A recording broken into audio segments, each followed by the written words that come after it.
Hello बच्चों, ये आपकी मिसलिनियस एक्सरसाइज का क्वेश्चन नंबर 10। तो इसमें देखिए क्या क्या दिया है। A manufacturer produces 3 products XYZ। 3 products आपको दिए गए हैं XYZ which he sells in 2 markets, जिन्हें मैन्युफैक्चर 2 मार्केट में बेचता है अलग अलग। ठीक है, मार्केट ए और मार्केट 1 और 2, 2 मार्केट है। तो ये प्रोडक्ट्स हैं, नंबर ऑफ प्रोडक्ट्स 10,000, 2,000, 18,000। ठीक है, तो 3 तरह के प्रोडक्ट्स हैं हमारे पास XYZ। तो number of products of X 10,000, number of products of Y 2,000, number of products of Z 18,000। इसी तरह से मार्केट 2 में बेचता है number of products of X के कितने हैं 6,000, Y वाले 20,000 और Z वाले 8,000। इस तरह से हम कह सकते हैं। ये कह रहा है if unit sale prices of X, Y and Z are 2.50 rupees, 1.50 rupees and 1 rupees respectively. तो कह रहा है कि अगर XYZ जो हमारे प्रोडक्ट है उनकी हर एक उसकी जो कीमत है वो रेस्पेक्टिवली दी गई है। इस तरह से X की है, Y की है, Z की है। तो क्या कह रहा है find the total revenue in each market with the help of matrix algebra. हमें टोटल क्या निकालना है, रेवेन्यू। टोटल पैसा हमारे पास कितना हो जाएगा जब उन्हें सेल कर देंगे, बेच देंगे। टोटल रेवेन्यू पूछ रहा है कितना निकालेंगे। तो निकालना कैसे है, मैट्रिक्स अलजेब्रा की हेल्प से निकालना है। तो देखिए हमारे पास ये क्या दिया गया है, हम सब ऐसे मैट्रिक्स की फॉर्म में लिख देते हैं। ऐसे 10,000, 2,000 और सबसे पहले मैं ए पार्ट सोल्व कर रहा हूँ। इसमें 2 पार्ट है, A B। ठीक है, ए पार्ट में क्या कर रहे हैं, देखिए ये हो जाएगा हमारे पास एक मैट्रिक्स 1 क्रॉस 3 की। ठीक है, अब इस मैट्रिक्स में हम मल्टीप्लाई करेंगे कि 3 क्रॉस 1 मैट्रिक्स की। अब ये यहाँ पे देखिए हमें क्या करना है, ग्रॉस प्रोडक्ट निकालना है। यानी कि यहाँ पे 2.50 की मल्टीप्लाई इसमें होनी चाहिए number of products of X में। X की सेलिंग प्राइस की क्या होनी चाहिए, मल्टीप्लाई, और 1.50 की मल्टीप्लाई इसमें और 1 की मल्टीप्लाई इसमें।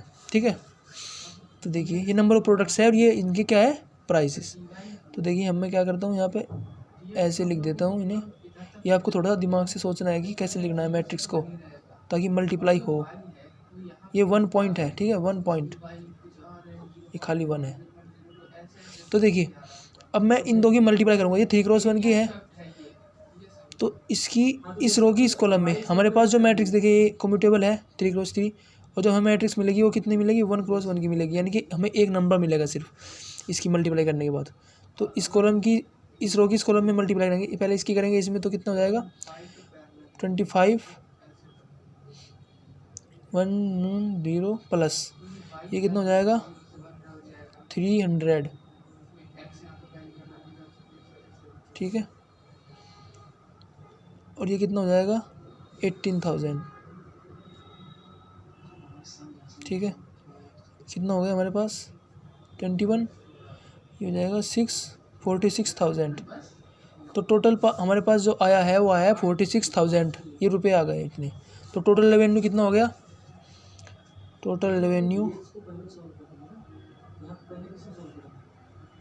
46,000। Now come to the Part B. If the unit costs of the above 3 commodities are 2, 1 and 50 पैसे respectively, find gross profit। तो हमें क्या करना है, देखिए हमें एक्चुअल प्राइस दिया गया है और इतनी सेलिंग प्राइस है हमारा। ठीक है, तो एक्चुअल में इतना प्राइस है इसका, हर एक उसका, X का ये है, Y का ये, Z का ये है। तो हम ये टोटल इससे निकाल लेंगे कि टोटल हमारे पास कितना पैसा आएगा, और टोटल जो सेलिंग प्राइस है उसमें से माइनस कर देंगे तो ग्रोस प्रॉफिट आ जाएगा। प्रॉफिट निकालना है हमारा उद्देश्य। तो ये कर देते हैं सेम, जैसे ऊपर किया था वही करेंगे सेम, बस मैट्रिक्स जो 2 है हमारी उसे चेंज कर देंगे थोड़ा सा। यहाँ पे जो रेट लिखेंगे वो लिखेंगे हमारे ये वाले, unit cost of above 3 commodities. 2 है, 1 और 50। 50 को कैसे लिखेंगे, देखिए यहाँ पे रुपये लिखे हैं तो यहाँ पे 50 को लिख लेता हूँ मैं 0.5, 50 पैसा है ना, तो ऐसे ये हो जाएगा 3 क्रॉस 1। तो देखिए ये कितना आएगा, मल्टीप्लाई करने के बाद हमारे पास ये आ जाएगा कितना 20,000 प्लस 2,000 प्लस 9,000। जब आप 18,000 में मल्टीप्लाई करोगे 0.5 की तो 9,000 आ जाएगा। तो ये कितना हो जाएगा 31,000 टोटल। 31,000 आपके पास क्या आ गए, ये आ गया जो आपका मनी था जो आपने इसमें खर्च किया था प्रोडक्ट्स बनाने में टोटल। ठीक है, और इतने में आपने बेचा है टोटल, तो क्या निकालना है सेकंड पार्ट में, ग्रॉस प्रॉफिट निकालना है, सिंपल। तो ग्रॉस प्रॉफिट में क्या करेंगे, जैसे करते हैं ना, जैसे हम करते थे CP minus SP minus CP profit आता था, तो ऐसे सेम यहाँ पे करना है। ये 46,000 में क्या कर देंगे, माइनस कर देंगे 31,000, ठीक है। ये एक तरह से हमारा CP है, ये हमारा SP, तो ये कितना बचेगा, 15,000 बच गया। तो इतने का हमें ग्रॉस प्रॉफिट हुआ है, ठीक है। तो 15,000 का हमें ग्रॉस प्रॉफिट हो गया है। तो इस तरह से हम आसानी से इस क्वेश्चन को सोल्व कर सकते हैं। तो now come to the question number आपका ये क्या है, 11। यहाँ पे क्वेश्चन नंबर 11 है, ठीक है। तो बहुत ही अच्छा क्वेश्चन है, देखिए क्या कर रहा है। Find the matrix X so that X multiply ये मैट्रिक्स इज इक्वल टू ये मैट्रिक्स है। तो हमें ये मैट्रिक्स X फाइंड करनी है। तो कैसे फाइंड करेंगे, देखिए सबसे पहले इंपॉर्टेंट चीज़ क्या है, जब हम दो मैट्रिक्स की मल्टीप्लाई करते हैं, ये आपको पता होना चाहिए। अगर दो मैट्रिक्स की मल्टीप्लाई करते हैं तो सबसे पहले चेक करना होता है कि उनकी मैट्रिक्स की मल्टीप्लाई हो सकती है या नहीं हो सकती है, ठीक है। दूसरी बात हमें ये भी पता होना चाहिए कि जो हमारे पास मल्टीप्लाई करने के बाद मैट्रिक्स आएगी वो किस ऑर्डर की आएगी।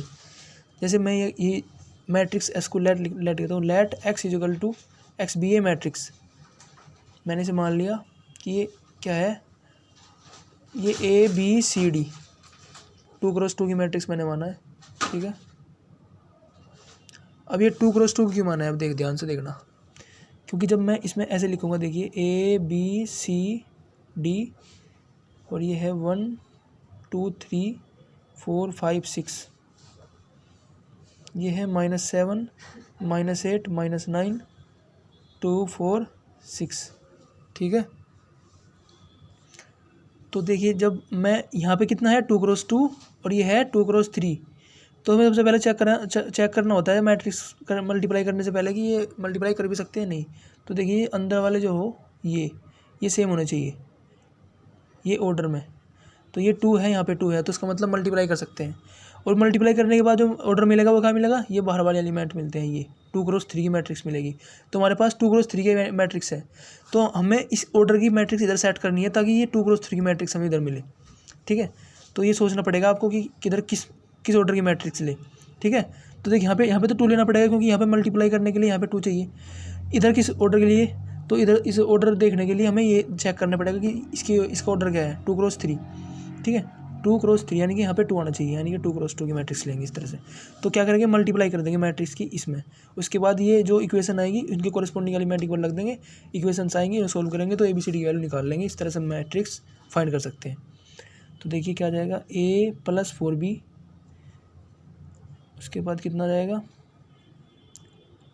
2A + 5B, उसके बाद 3A + 6B, उसके बाद इस रो की इस कॉलम में करेंगे, यह जाएगा C + 4D, ये कितना जाएगा 2C + 5D, ठीक है। ये कितना जाएगा 3C + 6D। तो ये मैट्रिक्स हमारे पास आ गई, और इक्वल टू क्या रखेंगे, -7 -8 -9 2 4 6, ठीक है। तो अब हमें क्या करना है, ये दोनों मैट्रिक्स इक्वल है, इसका मतलब इनके कोरिस्पोंडिंग एलिमेंट्स इक्वल है। तो ये इसके इक्वल होगा -7 के, और ये इसके इक्वल होगा, और ये इसके इक्वल होगा, इनके सब एलिमेंट्स आपस में क्या होंगे, इक्वल होंगे। तो इस तरह से हम ABCD की वैल्यू ईजिली फाइंड कर सकते हैं, ठीक है। तो जैसे मैं A प्लस लिख देना, A + 4B = -7 है, और ये आ जाएगा 2, ये कितना हो जाएगा, देखिए यहाँ पे A + 2B, यहाँ से A + 2B = -9/3, मैंने तीसरी 2A + 5B = -8 मैंने लिखा कैसे है, देखिए मैंने ये इक्वेशन में 3 कॉमन लिया है, पहले 3 कॉमन इधर ले लिया, उसके बाद A + 2B बचेगा, और ये 3 मैंने इधर मल्टीप्लाई में था, इधर डिवाइड में कर दिया डायरेक्ट, तो -9/3 हो गया इधर, ठीक है, -9, और ये इसके इक्वल लग दिया -8 के, ये एलिमेंट इसके इक्वल। तो इस तरह से 3 इक्वेशन हमारे पास A + AB में बन गई। तो देखिए यहाँ से सोल्व कर सकते हैं, यहाँ से A की वैल्यू अगर मैं निकालूँ कितना आएगी, -7 - 4B। अब इस वैल्यू को मैं पुट कर सकता हूँ इस इक्वेशन में, तो ये हो जाएगा -14 -8B + 5B = -8, ठीक है। आप कैलकुलेट कर सकते हो। तो मैं इधर लिख रहा हूँ, ये कितना हो जाएगा, -3B = 6, B की वैल्यू कितनी आ गई, -2 आ गई, तो बी की वैल्यू -2 आ गई, तो ए की वैल्यू कितनी आएगी 8, ए की वैल्यू 1 आ गई, तो ए की वैल्यू 1, बी की वैल्यू -2। अब सी की वैल्यू निकाल लेंगे। सी की वैल्यू देखिए यहाँ पे c+4d = 2, तो मैं लिख देता हूँ इधर c+4d = 2, और सेकंड इक्वेशन लिख सकते हैं इधर से लिख देते हैं 3c + 6d, 3c + 6d = 6। तो देखिए मैं इधर से 3 कॉमन ले लूँगा, तो क्या बचेगा इधर 3c + 2d, और 3 से डिवाइड में चल जाएगा तो इधर बचेगा 2, तो c + 2d = 2 और c + 4d = 2। तो देखिए एक इक्वेशन हमें यहाँ से मिल गई c + 4d = 2। तो एक काम करते हैं, यहाँ से उठा लेते दूसरी इक्वेशन, ये सेकंड एलिमेंट कंपेयर करते हैं यहाँ से 2c + 5d, 2c + 5d = 4। तो देखिए यहाँ से पहले c की वैल्यू यहाँ से क्या मिलेगी हमें 2 - 4d, तो यहाँ पे रख देते हैं c की वैल्यू 2 - 4d + 5d = 4। तो कितना आ गया 4 - 8d + 5d = 4। नाउ ये आ जाएगा 3d = 0। तो d की वैल्यू हमारे पास 0 आ जाएगी, तो d की वैल्यू 0 आ जाएगी, तो c की वैल्यू कितनी आ जाएगी 2 आ जाएगी। तो इस तरह से हमारे पास a की वैल्यू भी आ गई, a की वैल्यू 1, b की वैल्यू भी आ गई, c की वैल्यू भी, d की वैल्यू भी, इस तरह से हम निकाल सकते हैं। ठीक है, थोड़ी कहीं कैलकुलेशन मिस्टेक हो सकती है, लेकिन हमारा तरीका एकदम सही है। ऐसे ही करना है आपको, मैट्रिक्स की मल्टीप्लाई करना है, ठीक है, कोरस्पॉन्डिंग एलिमेंट्स इक्वल रखने हैं और कैलकुलेट कर लेना है। This is the procedure, standard तरीका है करने का। ठीक है, थैंक यू।